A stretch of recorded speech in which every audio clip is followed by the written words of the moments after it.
তো আমি বাড়িতে যাচ্ছি, যেমন গাড়িতে আমি জার্নি করতে পারবো না, জ্যাম থাকবে অনেক, গাড়ি যদি টিকিট না পাই বা এরকম কোনো ঝামেলার কারণে, সেজন্য আমি রিল্যাক্সে যাওয়ার জন্য একটু লেট করে যাচ্ছি আর কি, রিল্যাক্সে আমি যাইতে পারি তাই।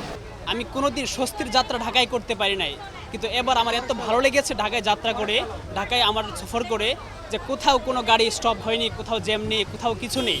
এক কথায় আমি সরকারকে, বর্তমান সরকারকে অনেক ধন্যবাদ জানাই যে আমাদেরকে এই ঈদটা এত সুন্দরভাবে গুছিয়ে আমাদের সামনে উপস্থাপন করার জন্য।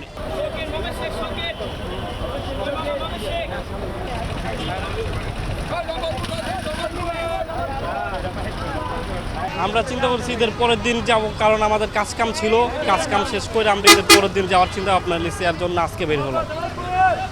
আমরা ঈদের সময় যাইতে পারি নাই, এখন আমাদের একটু দরকার, তাই যাইতেছি আর কি। যানজট কমের কারণে আজকে যাচ্ছি আর কি, এর আগে যাওয়া হয় নাই, আজকে যানজট কম হবে বিধায় আজকে যাচ্ছি। বাড়িতে যাচ্ছি, ভোগান্তির কারণে ঈদের পরের দিন যাচ্ছি, এতে যানজট কম থাকে, আমরা একটু রিল্যাক্সে যাইতে পারি, না হলে দীর্ঘ সময় লাগে বাড়ি যাইতে।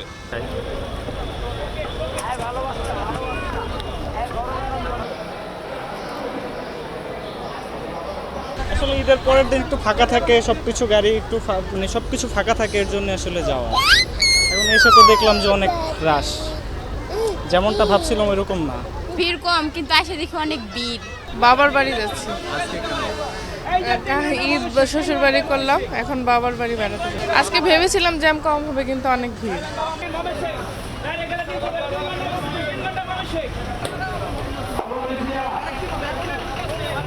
ঈদের পর দিন আপনার যাত্রীর চাপ ভালোই আছে, আলহামদুলিল্লাহ চলে।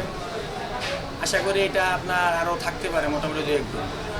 যাত্রী কেন যাচ্ছে ঈদের পরের দিন এত লোক, এটা তো আমি বলতে পারবো না, এটা যারা যাচ্ছে তাদের ব্যাপার। গাড়ি পর্যাপ্ত আছে, বাট যাত্রীর চাপটা তুলনামূলক একটু বেশি আর কি। আপনারা এই বিষয়টা উপস্থাপন করবেন যেন আমাদের যাত্রীর অনুযায়ী গাড়ি দেওয়া হয়, এই রুটে গাড়ি খুবই কম।